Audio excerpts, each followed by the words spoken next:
I want to take you to a place that most people will never go.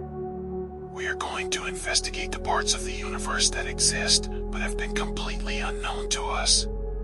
After tonight, you will know just how narrow the lens of our reality is and how much of the universe is unknown to us. Before we can continue, if this type of exploration is something you are interested in, that like button or subscription button really helps this channel to reach even more who are as curious as we are about our universe. Well, let's begin with something simple. Look up at the night sky. Now, what do you actually see there? On a clear night, away from any urban lighting, and having excellent eyesight, you can spot roughly 9,000 separate stars throughout the whole sky. That is quite impressive until you consider that our galaxy, the Milky Way, holds an estimated 100 to 400 billion stars. What you are witnessing is roughly 0.00002% of the stellar population in our immediate vicinity of space. Think bigger. There are approximately 2 trillion galaxies within the observable universe. Every galaxy holds millions to trillions of stars. Approximately 200 billion trillion stars exist within our universe, and we can see 9,000 of them without even using our eyes. This already gives you a sense of what kind of scale we're talking about here, but it only gets more interesting when we expand out to galaxies. Galaxies are the building blocks of cosmic architecture. They are like cities in space, agglomerations of stars, gas, dust, and dark matter that are bound by gravity. While it is impossible to determine the number of stars in a galaxy, it is possible to determine the number of galaxies. We know that there are approximately 2 trillion galaxies out there due to diligent observation and advanced math models. However, this is where it gets a little weird, and this is essentially what I want to discuss tonight. As of currently in the year 2025, the best galaxy catalogs available to us are capable of tracking between 10 million to 50 million galaxies that we've actually gotten the chance to look at in detail. Let's assume it's the higher number, at 50 million. Now, consider the total. This is approximately 0.0025% of all galaxies. In other words, for each and every galaxy we've actually gone out and observed, there exists some 40,000 galaxies we've chosen to ignore. If the universe itself were to be likened to a library containing 1 million books, we've gotten to read only 25 books, and we're trying to interpret the entire story just based on those 25 books. That, I say, is the hidden cosmos. Not the regions that lie beyond our horizon, which by the laws of physics we can never observe, but the regions we've never gotten around to observing yet. The light is there, passing by Earth now, but we've never recorded it. I can elaborate as to why this is so. The technical reality of observation. The issue neither stems from a lack of interest nor a lack of hard-working astronomers. Rather, it involves a set of inexorable factors that include time factors and size considerations. Think of the size of the sky itself. Sky area, how much of it can we see? A total of 41,253 square degrees encompasses the whole celestial sphere. This is how much sky you can see from anywhere on Earth. So, the best telescopes we currently have, like the Hubble or the James Webb Space Telescope, for example, do not view the entire sky at once. Instead, they view very tiny regions one after the other. This is equivalent to the much-publicized Hubble ultra-deep field view of 10,000 galaxies, which has dimensions of approximately 11 square arc-minutes. This is just 1/13,000,000 of the total sky. If the whole sky were the same size as the United States, the Hubble Ultra Deep Field image would be the same size as a tennis court. It took Hubble more than 11 days of accumulated exposure time just for a single image. This is the challenge. In order to observe distant, faint galaxies, you had to lock your gaze on one place for a prolonged time. The longer you focused your gaze, the fainter objects you could see. The problem was the enormity of the sky. There were millions and millions of such patches, and you had to focus on each of them individually. In order to survey the whole sky to the extent of the Hubble ultra-deep field, it would take as much as 300,000 years with one Hubble-class observatory. This assumes that the telescope will never malfunction, that you will never want to use the data for repairs, and that you'll manage to live long enough to interpret all that data. Secondly, there's the important distinction between detection and observation. You can detect a galaxy, which means that you can sense that it is there in the picture. There is just a hint of light, not even fully resolved. However, detecting something and observing it are two different things altogether. The detection gives you the basic information. There is a galaxy around this position, at this distance, of this brightness. But to truly comprehend that galaxy, to accurately know its distance, its elemental makeup, its age, its detail, the sort of stars that exist within, the rate at which it is rotating, and even if there is an actively spawning supermassive black hole within, that is where spectroscopy comes into play. A spectrometer is equivalent to breaking down the light into its constituent wavelengths. It can be termed as taking the fingerprint of the galaxy. Various elements have the capability to absorb and give out light at certain wavelengths. This allows scientists to analyze the composition and age of the galaxy based on this information. However, spectroscopy can be time-consuming. Very time-consuming. The Sloan Digital Sky Survey was one of the most ambitious sky mapping expeditions ever and took several years to complete. It was able to produce spectroscopic information for 2 million galaxies. 2 million may seem like an impressive number until you consider that there are 2 trillion galaxies in total. This is 0.1%. Only 0.1% of all galaxies have had their spectra analyzed. When I asked, the major portion of what we classify as observed galaxies is based on photometric detections. They involve wide-field image surveys, which allow us to find that something exists, maybe get an idea how bright it looks and what colors it emits, but nothing more. Look at it this way. Imagine you want to learn about all the cities in the world. Well, photometric detection is kind of like flying over a city at night at 30,000 feet. You get to see the lights. You can kind of tell how large the city is by the size of the lights. Perhaps you can tell its proximity to water or mountains. But you don't know what the buildings look like. You don't know the language that the people speak.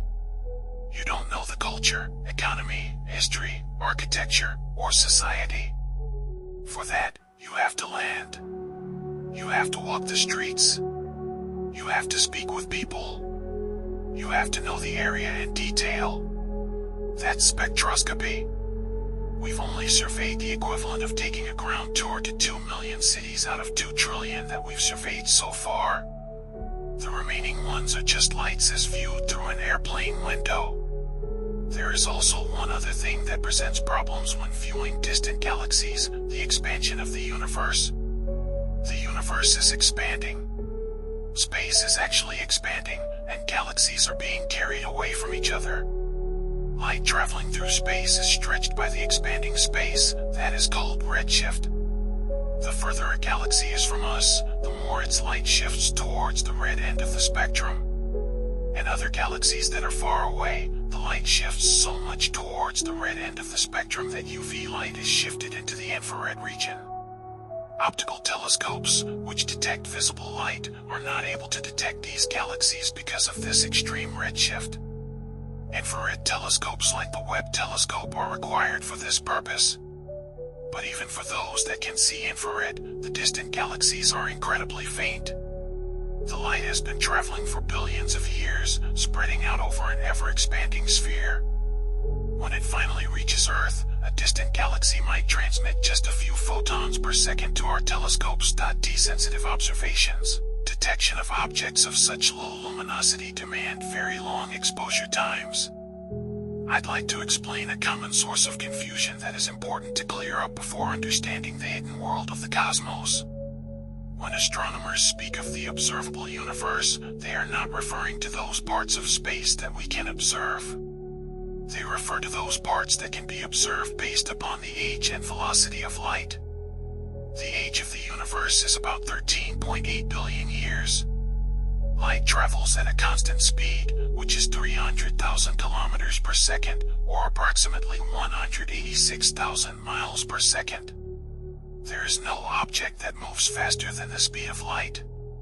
This implies that light from distant parts of the universe has not had time to reach us. There exists a sphere centered on Earth, beyond which we are unable to see, since light has not had time to travel to us. But here's the tricky part. The universe has been expanding during this time. When you correct for this expansion, the edge of the universe is currently 46.5 billion light years away in every direction. This results in the observable universe approximately 93 billion light years in size. Everything in this universe can be observed. This light is there. It exists. We can, theoretically, build telescopes that are capable of viewing all this light. But we haven't. The major part of the observable universe has yet to be observed. The light is actually passing by us at this moment and is going through space, but we have not been able to capture it. Either we have not pointed our telescopes in the correct direction, or we have not looked deeply enough or patiently enough. This, my friend, this I mean by the hidden universe. This is not some dark place that operates in defiance of physics. This is not something that is fundamentally unknowable. This is just what we haven't gotten around to examining yet. The hidden universe is not always hidden. It is just hidden that far. Let me give you a specific example that illustrates this perfectly. Early 2025, scientists using the James Webb Space Telescope reported the finding of more than 1,700 small galaxy groups in the young universe, just under a billion years after the Big Bang. These galaxies are extremely distant and extremely faint. We didn't know anything about their existence before the launch of the Webb telescope. Think of this. This light comes from galaxies that have been some 13 billion years on their journey from their source. This light has passed near our planet many times when dinosaurs roamed on this Earth. This light passed when our ancestors evolved from their primate stages to become human beings. This light passed when we established our civilizations and invented writing systems, when we discovered agriculture, and when we waged wars. The light has always existed and has been traveling through space. But we couldn't see it because we didn't have infrared telescopes of a sufficiently high sensitivity directed in the correct direction. These recently discovered galaxies held a surprise inside them. These galaxies had an important role in reionization in the universe, as this marked an essential phase when the first stars had formed and their light had ionized the hydrogen gas in space. Prior to this, the approximate belief was that large galaxies held the key to the process of reionization. It appears that small galaxies could actually be the cause. This proves something profound. What we haven't seen is more than the same thing.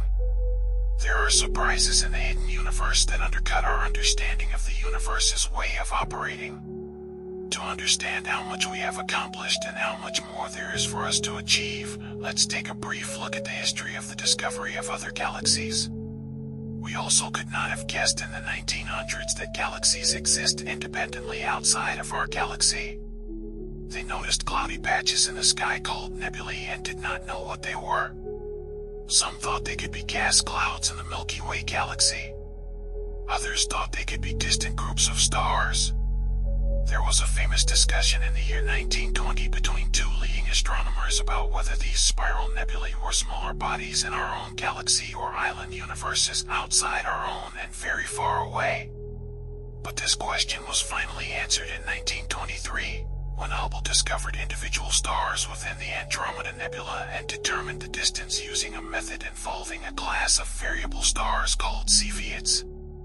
Hubble determined that Andromeda was some 900,000 Ly distant, later refined to 2.5 million Ly.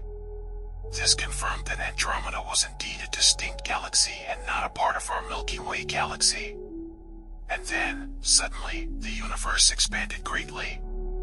In the 1950s, thousands of galaxies were cataloged using photographic surveys. It became apparent to the community of astronomers that the universe was home to these island universes as far as their eyes could see. Then came the revolution of the 1990s with CCD cameras, which are much more sensitive than film. This allowed astronomers to detect and measure faint objects much more easily. The Sloan Digital Sky Survey began in 2000 and obtained spectra of approximately 2 million galaxies by the time its primary surveys finished. While SDSS did not observe more of the sky beyond a third of its area, its depth had been restricted by intent. The Hubble Space Telescope, launched in 1990, transformed our vision of the sky through the amazing pictures taken in the deep fields. These fields observed small regions of seemingly empty sky and found thousands of distant galaxies in them. Based on early Hubble observations, it is estimated that there were approximately 100 to 200 billion galaxies within the observable universe. But then, in 2016, based upon further, more complex models, this revised estimate was further altered to around 2 trillion. That's 10 times higher than previous estimates. Why the sudden need for improvement? The reason lies in another observation made by the Hubble Space Telescope. It couldn't see distant galaxies. This led astronomers to conclude that our universe holds many more galaxies than our telescopes had revealed to us. Now comes the James Webb Space Telescope. Webb made its maiden flight in December 2021, succeeding the Hubble Space Telescope, which observed infrared light that Hubble could not detect. Webb has a 6.5 meter mirror, which is much more sensitive than the 2.4 meter mirror of the Hubble Space Telescope. Webb has detected galaxies from what would be just a few 100 million years after the Big Bang, and there are some that are surprisingly big and bright, which goes against what we thought about rates of galaxy evolution. In 2024 and the early years of 2025, the space mission called Euclid began to release information gathered in its survey that aims to detect billions of galaxies in the universe. In its first year of operation, for example, the mission was able to catalog 26 million galaxies in the deep field observations. As Euclid presses on in its quest, it will see additional billions. But even this is still a small fraction of 2 trillion. We have made remarkable progress over the past 100 years, from not even understanding that other galaxies existed, to identifying tens of millions of them. We've barely begun to scratch the surface of discovery. A major reason is the allocation of telescope time. The number of top-notch telescopes with the ability to observe distant galaxies is few, and the demand is intense. Proposals cum requests are submitted by astronomers globally. Only a few emerge as winners in the draw of selecting these requests. For example, the James Webb Space Telescope has asked for far more observing time than it can possibly accommodate. For each hour that is awarded observing time at the Webb Telescope, several hours worth of observing time is rejected just because there aren't enough hours in the year. There simply aren't enough telescopes and time available to observe all that we'd like to observe. The other problem is that objects in the distance are intrinsically faint. Distant galaxies are actually immensely faint because their light fans out over a constantly expanding sphere. The brightness diminishes with the square of the distance. When those photons reach us on Earth, perhaps only a few per second are being emitted by that galaxy in our direction. To pick out these weak targets, one needs long exposure, dark skies, the absence of light pollution, minimal moon illumination, and ideal atmospheric conditions when imaged using ground observatories. Another added problem is the presence of cosmic dust. Dust particles in our Milky Way galaxy absorb and scatter stellar light, especially in the optical part of the spectrum. Approximately 10 to 20% of the sky is seriously obstructed by the disk of our own Milky Way galaxy, resulting in an area that is referred to as the zone of avoidance. Through this dusty region, we simply can't view distant galaxies. This translates to the fact that about 10 to 20% of the universe is hidden away because we're observationally blinded in the midst of a dusty galaxy. Imagine trying to observe the outside world through a cloudy window in your house. The problem is not one of distance, but of local interference. You might think that the hidden universe is just populated by other galaxies like the ones we've discovered, but that just isn't true. There is a strong observational bias present. We prefer to view the brightest, largest, most massive galaxies simply because these are the easiest ones to detect. A giant elliptical galaxy holding 1 trillion stars is much more observable than a dwarf galaxy which has only a few 100 million stars. However, there are actually more dwarf galaxies in the universe than there are giant galaxies. This is what we have learned from observations of other galaxies in our neighborhood of the cosmos. Within our local group galaxy cluster containing our Milky Way and Andromeda galaxy and 80 other small galaxies, the preponderance of galaxies are dwarfs. If this ratio holds true in our universe, it follows that a vast majority of these 2 trillion galaxies are small and faint dwarf galaxies that are extremely difficult to detect when they are far away. Dwarf galaxies are significant as they are building blocks that merge to form larger galaxies. They carry vital information regarding the distribution of dark matter. They can contain unique stars or black holes in their constitution. The Milky Way itself is presently devouring some dwarf galaxies. The Sagittarius dwarf elliptical galaxy is presently being torn apart by the gravitational force of our galaxy, its stars trailing off in long tidal tails. The Magellanic Clouds are 2 dwarf galaxies that are presently being torn apart and are likely to end up as part of the Milky Way. Then there's an even more extreme type that's referred to as ultrafaint dwarf galaxies. These galaxies are the smallest and are composed of only a few thousand star systems, while the Milky Way alone holds 100 billion or more. Occasionally, some ultrafaint dwarfs are so faint that the whole galaxy is fainter than an ordinary bright star. There are approximately 60 ultrafaint dwarf galaxies that have been discovered in the local group, when theory predicts that hundreds, maybe even thousands, should be gravitating around our Milky Way galaxy alone. And that's just in our immediate neighborhood. Throughout the universe, there may be trillions of such ultrafaint dwarfs, adding to the number of galaxies that remain unnoticed other than in the closest reaches of the universe. In any case, the dark universe seems to be made up predominantly of these dwarf, low-luminosity galaxies that our surveys are systematically unable to detect. And then there is the problem of brand new forms of structure which we may not yet have identified. In 2024, scientists reported the finding of something dubbed the Big Ring, which consists of a huge circular structure of galaxies stretching 1.3 billion light-years in size. Based on the present concept of cosmology, following the rules of homogeneity and isotropy, the size of the structure existing in the universe cannot be this massive. However, there it is, together with a massive structure known as the Giant Arc. Both of these structures are invisible until pretty recently, not because we can't see the individual galaxies that make up these structures, but simply because enough of the universe hadn't been mapped in such a way as to recognize the pattern. It is as if you are staring at a Pointillist painting. You can see individual dots of color, but overall, it isn't paint. It isn't until you take a step back and admire how those dots fit together that an image appears. The hidden universe definitely has a lot more of such large-scale patterns that we have not yet identified because we have not yet had a chance to observe enough galaxies to detect such patterns. What it may take to discover more of the hidden universe. The solution is simply having more powerful telescopes and better technology, and most importantly, having more time. Scheduled to launch in the late 2020s, the Nancy Grace Roman Space Telescope will boast a field of view that is 100 times larger than the Hubble, allowing the Roman telescope to observe hundreds of millions of galaxies over thousands of square degrees of the sky, providing a much clearer understanding of the large-scale structure of the universe. Currently, the extremely large telescope is under construction on ground as it is located in Chile. It has a 39-meter diameter mirror dome, making it the largest optical ground-based telescope globally.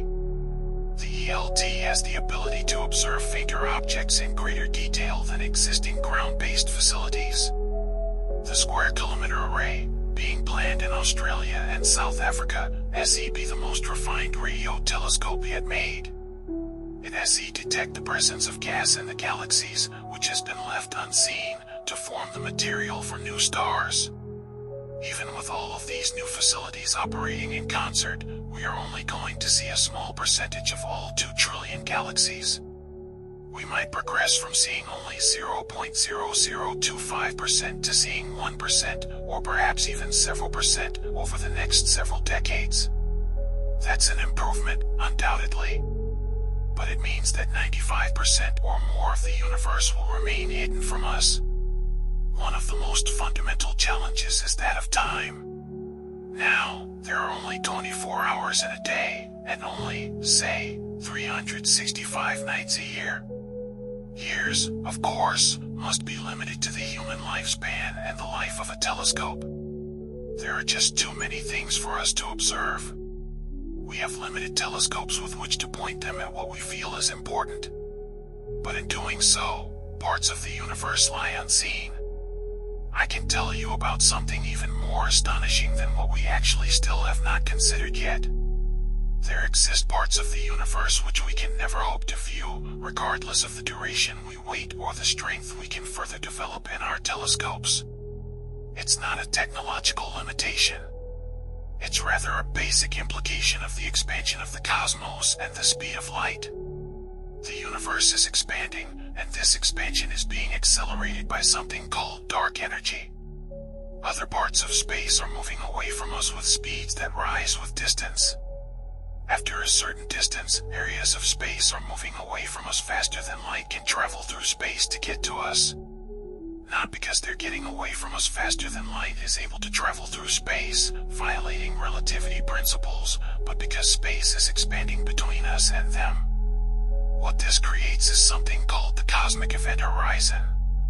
The light emitted beyond the boundary horizon will never reach us. Ever. Never at all. These regions are effectively beyond our reach because of the expansion of space itself. The position of this horizon is tied to the nature of dark energy, but it is currently estimated to be approximately the same distance out as the edge of the observable universe, or 46.5 billion light-years away. All that lies beyond that horizon is forever hidden from us. But here's the really blown-away piece. The universe as a whole is very likely much larger than the universe that we can observe. It may actually be infinite. A point to ponder: if the universe is infinite, then our observable universe, the part of it that we can see or could see, is just an infinitesimal piece of it. The hidden cosmos is not only large, rather, it can be of infinite size. Consider this for a moment. There could be an infinite number of galaxies, an infinite number of stars, and an infinite number of planets, all separated from us by the expansion of space and thus completely out of reach. They are there, existing in the present, yet their light will never reach us. This has major ramifications. This means that we are, essentially, alone in a pocket of the universe. There are objects out there in the universe that we can never observe, can never analyze, can never communicate with. They may as well be in a different universe, for all the good it does us. And it just keeps getting worse. The acceleration of expansion is due to dark energy. The galaxies which are now reaching the end of our horizon will soon move beyond it and will then forever be hidden from us. In the distant future, in terms of billions of years, hypothetical astronomers will gaze out at a more empty universe than exists today because many distant galaxies have been swept beyond the horizon due to the acceleration of the expansion rate. But now, back to the present. As we speak, in the year 2025, we are living, some might argue, in a golden age of astronomy. We enjoy telescopes far more powerful than ever before, vast databases of imagery over the full spectrum of the electromagnetic field, and computer models that can simulate the evolution of the universe. All of the above developments notwithstanding, the dark universe is enormous. Let me show you some examples of what kind of objects exist but are largely unobserved because it is important to appreciate what we are missing by understanding what we are talking about. Low surface brightness galaxies. These type of galaxies appear as spread out and extended. They may hold as many stars as the Milky Way, but these stars are more spread out in space. The result is that they appear very dim. Consider shining a flashlight at a wall from close range versus from another side of the room. Similar total illumination, but over different spatial areas. Low surface brightness galaxies are like the distant flashlight, barely visible. Such galaxies remained unknown until the 1980s, since surveys were done in a way that favored finding brighter and more compact objects. When they looked for diffuse objects, they were found all over. We are aware of thousands of these low surface brightness galaxies, though there are likely billions that are observable. Most are invisible to us not only because they are so faint that typical surveys cannot pick them up unless they are fairly close to us. Even more extreme than dwarf galaxies are ultra-faint dwarf galaxies. These dwarf galaxies have just a few thousand stars, and some are so faint that the whole galaxy is less bright than a bright star in our galaxy. We know there are around 60 in the local group, while models predict hundreds or thousands are gravitating around the Milky Way galaxy. The reason we have not discovered them yet is because they're just so faint that it takes a deep observation with a big telescope to spot them. In other galaxy clusters throughout the universe, there are likely trillions of these ultra-faint dwarfs. These are a component of the hidden universe and make up the number but cannot be seen. Sometimes referred to as intercluster stars, these stars do not belong or exist within any galaxy. They wander through the space that separates the galaxies. The question of how stars get between galaxies has long puzzled astronomers. However, it has been found that when galaxies collide, gravitational forces are able to eject stars into space. These stars will then move into intergalactic space. In the case of galaxy clusters, in which hundreds or thousands of galaxies are tied together by gravity, the possible number of orphan stars can be vast. Studies in nearby clusters indicate that the intercluster stars account for as much as 10 to 40% of the starlight. This represents a substantial number of stars in the universe that remain unaccounted for in the galaxies that are usually counted. This can easily equate to attempting to determine the human population of Earth by considering only the people within buildings, ignoring those outside. The James Webb Telescope is intended to locate the first galaxies that existed in the universe.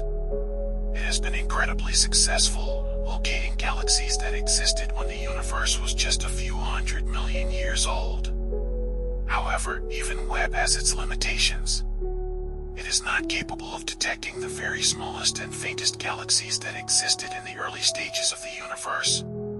These galaxies may have consisted of only 2 million stars. However, they were capable of ionizing the gas around them. It has been theorized that there should be immense numbers of these small galaxies from the primordial age. These galaxies were likely the building blocks that collided to make larger galaxies, like the Milky Way galaxy. These are too faint and too distant even to be detectable by modern technology. Why is this important? It is because these invisible primal galaxies played a significant role in cosmic history. Reionization occurred because of these galaxies and turned the universe transparent from being opaque. It is not possible to comprehend the development of the universe without understanding these small galaxies. Our universe has a large-scale structure in terms of what has come to be called the cosmic web. Galaxies are not distributed evenly in space. They are found in filaments and clusters with voids in between. These voids can be hundreds of millions of light years big. They are not empty regions, but there are galaxies within voids, which are unusual occurrences. Since voids represent areas that we rarely survey, a great many of these lonely galaxies remain yet to be discovered. The hidden universe contains such sparse galaxy distributions meandering throughout the emptiest parts of the universe. Either the dust in our own galaxy or the dust in other galaxies in between us and the other galaxies causes the obscuration. The zone of avoidance, the region hid by the Milky Way galaxy disk, is estimated to harbor some 100 million galaxies that are inaccessible to us optical observations. We can reach some of these galaxies through infrared and radio observations, but the vast majority are inaccessible. It is also likely that if our galaxy is dusty and is located between us and some distant galaxy, then the front galaxy could obstruct our line of sight and thus conceal the distant galaxy. I'd like to clarify something that has puzzled a lot of folks. How can our observable universe be 93 billion light-years in extent when it is no more than 13.8 billion years old? Since light has only been traveling for 13.8 billion years, wouldn't the visible universe be 13.8 billion light-years in radius, or 27.6 billion light-years in diameter? The explanation lies with the expansion of space itself. When this light was emitted 13 billion years ago from a distant galaxy, that galaxy was comparatively much closer to us, maybe a few billion light-years away. However, when this light was on its way to us, it witnessed expansion of space that took this galaxy farther away from us. By the time it gets to us, that galaxy is approximately 46 billion light-years away. Because space is roughly symmetrical, there are also galaxies approximately as far away in the opposite direction, which means that the observable universe is roughly 93 billion light-years in diameter. Another essential result of this expansion is that the light gets stretched along the distance that it covers. This phenomenon is called redshift. The light coming from galaxies moving away from us because of the expansion of the universe is stretched due to the expansion itself. The wavelength increases, and thus visible light changes to infrared light. Ultraviolet light changes to visible light. The more distant the galaxy, the faster it is moving away from us, the stronger the redshift. For more distant galaxies, the color shift observed with the Webb telescope is so large that the light observed today was emitted as ultraviolet radiation, which is being received as infrared radiation. But redshift involves more than a simple wavelength. Galaxies also become fainter due to redshift. The energy value of light is proportionate to its wavelength. If light is redshifted, it means that its energy value will reduce. Ultraviolet photons that departed from another galaxy as high energy arrive at the Earth as low energy infrared radiation. This implies that far-off galaxies would appear much fainter than they would if the universe were not expanding. Added to this is the effect of distance, which causes them to appear fainter. The result is that very distant galaxies appear faint. They are there, blazing brightly in their own frame of reference, but their light has been so stretched and weakened by the time it reaches us that it is only detectable by our most sensitive instruments. This is yet another reason why so much of the universe remains hidden. Every astronomical survey is subject to selection effects. There is always some bias that favors certain kinds of objects over others. It is easier to locate bright objects rather than faint objects. Surveys, therefore, are galaxy biased. Larger objects can be resolved more easily than smaller ones, so there's a bias toward large galaxies. Some objects can easily be distinguished depending on their colors. The cumulative effect of these selection factors is that our observed galaxies represent an unrepresentative survey of galaxies in general. Our survey represents a non-representative sample, skewed toward bright, large, and colorful ones. To remove the effects of selection, astronomers make use of statistical techniques. They assume a function for the survey, which expresses the probability of the object's detection, depending upon its attributes, and use this information to make estimates for the total population, taking into account the parts that are not sampled. And this is how they come to an estimate of 2 trillion galaxies, given that there are just 50 million that they can see. This is an estimate calculated from observation data combined with statistical adjustments for those galaxies that we know were missing. However, these estimates are not without uncertainties. The actual strength could be either 1.5 trillion or 3 trillion. We just won't know until a far larger fraction has been seen. The method that allows us to locate a portion of the hidden universe is called gravitational lensing. When the light from a distant galaxy is channeled through the gravitational pull of a massive body such as a cluster of galaxies between our own universe and the distant galaxy, it is lensed. increasing its brightness. In some cases, there can even be several images of the same galaxy or an arc of a galaxy. Astronomers employ the process of gravitational lensing or making use of a natural telescope. The amplification factor could increase the brightness of a galaxy by a factor of 10 or even 100, making it accessible to our telescope. It has given scientists access to some of the most distant and faint galaxies that have ever been seen. Without the use of lensing, these galaxies would remain part of the hidden cosmos. However, lensing is a rare phenomenon. One requires a massive cluster of galaxies sitting just between one and a distant galaxy. A distant galaxy is not frequently lensed, so it is not seen. Hubble Frontier Fields Project studied 6 massive clusters very extensively for lensed background galaxies. They discovered hundreds of lensed background galaxies. This indicates that they discovered faint galaxy systems that could not be detected otherwise. However, for each lensed galaxy that we detect, there are thousands of other galaxies that are of a similar distance and are not lensed that we do not see. It is impossible to view most galaxies directly. Simulations using complex computers are employed to model how the hidden universe should appear. These simulations begin with the very small density fluctuations that are seen in the cosmic microwave background radiation.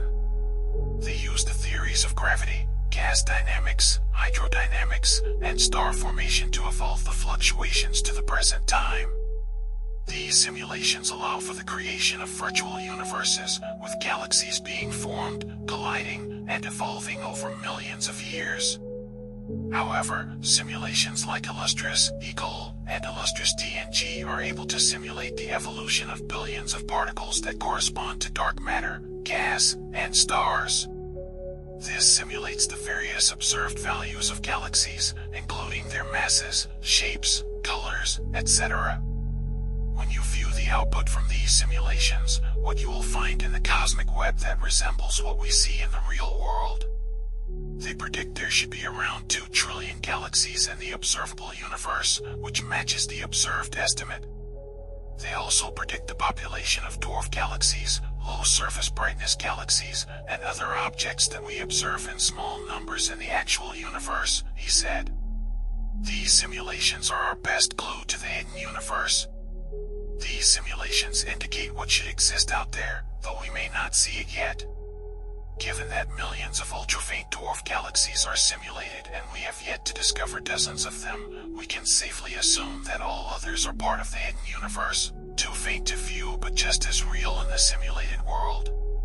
Of course, there are limitations to these simulations. These simulations are only as good as the models that incorporate our understanding of physics, which is not necessarily comprehensive.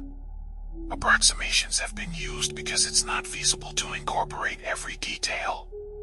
But they're very useful for stretching our knowledge further than observation can reach.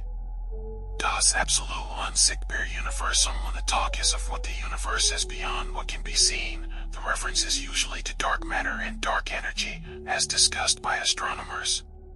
These are components of the universe that don't emit, absorb, or reflect light. They're completely invisible to all our telescopes. We only know they exist because of their gravitational effects. Dark matter makes up about 27% of the universe's total energy density. Normal matter, the stuff that makes up stars, planets, and us, is only about 5%. Dark matter doesn't interact with light at all. It's invisible. But we know it's there because galaxies and galaxy clusters have more mass than we can account for with visible matter alone. The extra mass is dark matter. Dark energy is even more mysterious. It makes up about 68% of the universe's total energy density. It's a mysterious force causing the expansion of the universe to accelerate. We don't know what dark energy is. We can't detect it directly. We only know it exists because the universe is expanding faster than it should based on the matter we can account for. So in a very real sense, 95% of the universe is invisible. Not invisible because we haven't looked yet, but invisible because it doesn't emit light and we have no way to detect it directly. This is a different kind of hidden cosmos, components of the universe that are fundamentally different from normal matter and might be impossible to observe directly. But for this discussion, I'm focusing on the galaxies we haven't observed yet. The normal matter component that emits light, but that we simply haven't looked at. Even within the 5% of the universe that's normal matter, we've only observed a tiny fraction. If you think about it, this makes the hidden cosmos even more vast. Not only have we observed less than 1% of the galaxies in the observable universe, but those galaxies only represent about 5% of the universe's total content. The rest is dark matter and dark energy, completely invisible to our telescopes. The universe is far more hidden than most people realize. This brings me to something particularly fascinating, the implications for life in the universe. If there are 2 trillion galaxies in the observable universe and we've only looked at a few million in any detail, what are the chances we've found all the life out there? Essentially 0. Every galaxy contains billions of stars. Many of those stars have planets. Based on observations from missions like Kepler and TESS, we know planets are common. Most stars have at least one planet. Some have many. If even a tiny fraction of those planets are habitable, and if life can arise on habitable planets, the universe should be teeming with life. But we've only searched for signs of life on a handful of planets. We've looked for radio signals from nearby stars, but we've only monitored a tiny fraction of the sky for limited times. The search for extraterrestrial intelligence is like trying to have a phone conversation when you don't know the other person's number, you don't know what language they speak, and you're only listening on one frequency out of billions of possibilities. The hidden cosmos almost certainly contains life. Statistically, it would be astonishing if Earth were the only planet with life. But finding that life is incredibly difficult. The universe is vast. Signals from alien civilizations would be faint by the time they reach us. And we don't know what to look for. Are they using radio? Lasers? Some form of communication we haven't thought of? The hidden cosmos might be full of alien civilizations, but they're hidden from us because we haven't looked in the right places, at the right wavelengths, or for long enough. This is one of the most exciting aspects of exploring the hidden cosmos. Every new galaxy we observe, every new planet we study, increases the chances we might find signs of life. We're not running out of places to look. We're just getting started. The hidden cosmos contains trillions of galaxies we haven't examined. Each could host billions of habitable worlds. The odds that we're alone seem vanishingly small when you consider the scale involved. Professional astronomers can't analyze all the data being collected. There's simply too much of it. This is where citizen scientists come in. Projects like Galaxy Zoo allow people to classify galaxies by looking at images online. You don't need any special training. The website shows you an image and asks simple questions. Is it spiral or elliptical? Smooth or featured? Your classifications are combined with those of thousands of other people, and the results are used by astronomers to understand galaxy populations. Galaxy Zoo has classified millions of galaxies, far more than professionals could have done alone. Another project, Planet Hunters, asks people to look at data from the Kepler and TESS missions and identify dips in starlight that might indicate a planet passing in front of its star. Citizen scientists have discovered dozens of exoplanets this way, some of which were missed by automated algorithms. There are similar projects for finding asteroids, classifying supernovae, mapping the moon, and more. These projects show that exploring the universe isn't just for professionals. Anyone with an internet connection can participate and help make the hidden cosmos a little less hidden. On the largest scales, the universe has a structure that looks like a three-dimensional spider web. Galaxies are concentrated along filaments, thin strands of matter stretching across hundreds of millions of light years.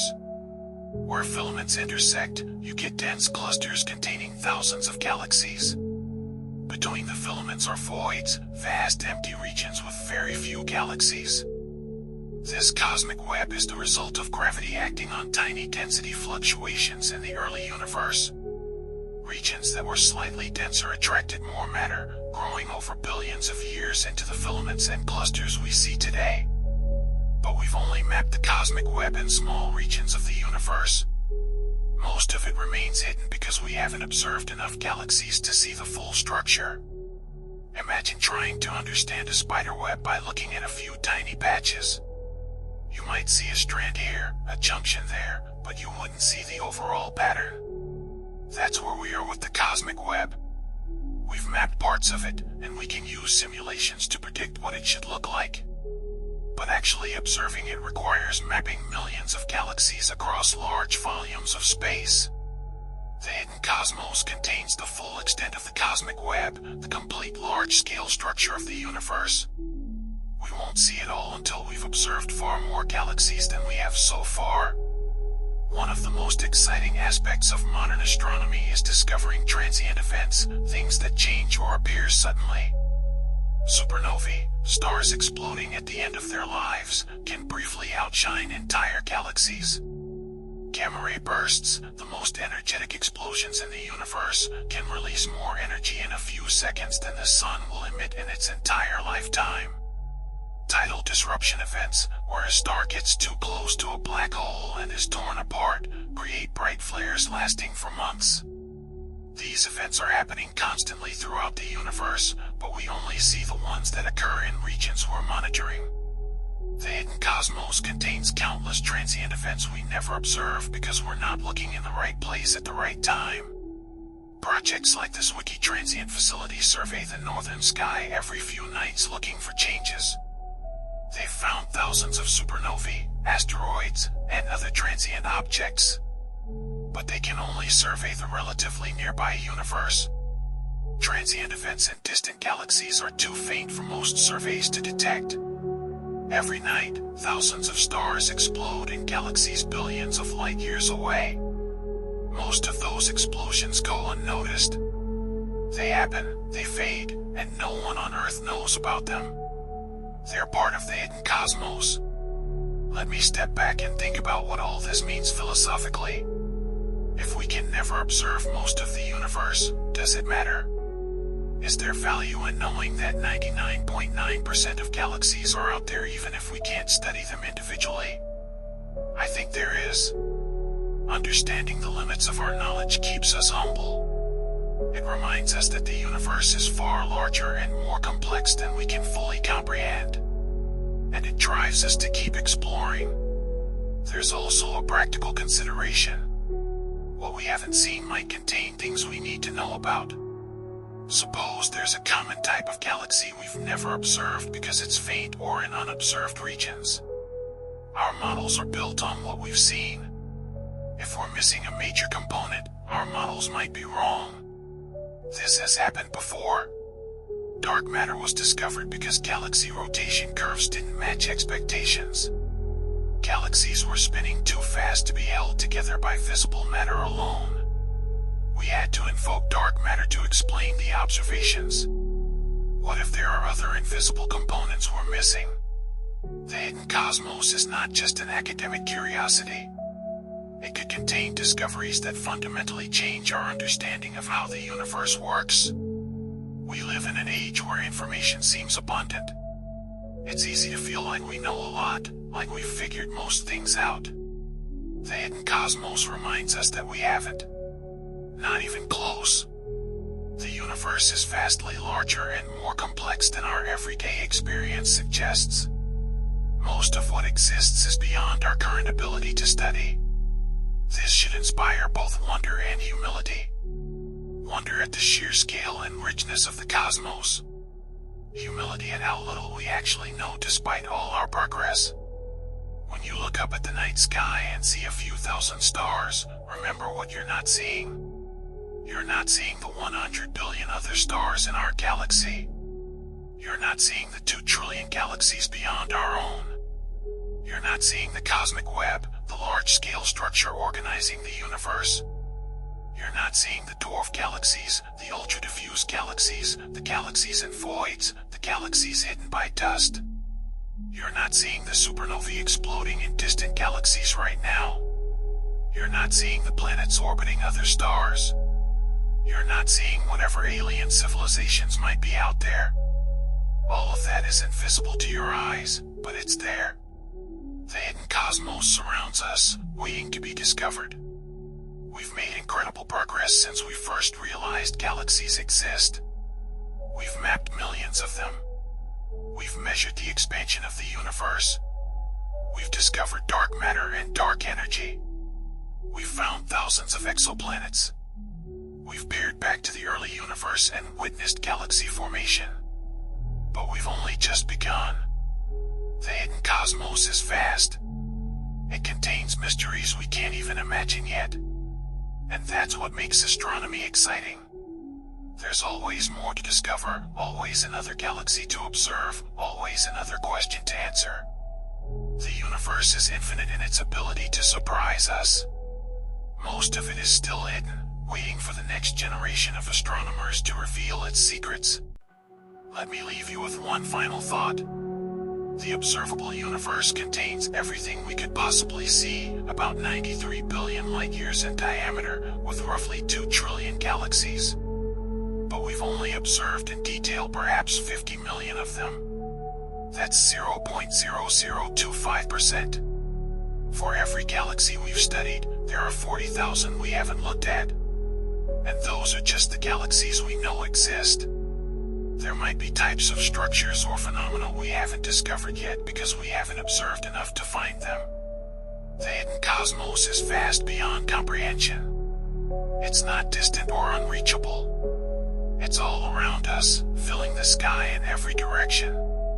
The light from hidden galaxies is passing by Earth right now, traveling through space towards some distant observer who might see what we've missed. In the coming decades, new telescopes will reveal more. Roman, ELT, SKA, and others will push the boundaries. We'll go from 0.0025% to maybe 1% or a few percent. That's progress. But even at a few percent, 95% or more will still be hidden. And that's okay. The hidden cosmos isn't a failure. It's a challenge. It's an invitation. It's a reminder that the universe is far larger and more complex than we can fully comprehend. Every galaxy we observe, every star we study, every planet we discover adds to our knowledge. We're building a picture one observation at a time. It's a picture that will never be complete, but it's getting richer and more detailed with every passing year. The hidden cosmos will always be there, beckoning us, challenging us to look deeper, to build better instruments, to ask better questions.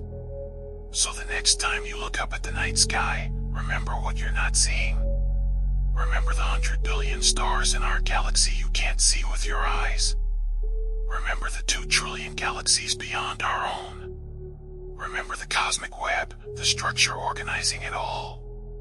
Remember the dwarf galaxies, the ultra-diffuse galaxies, the galaxies in voids and behind dust. Remember the supernovae exploding right now in galaxies too far to see.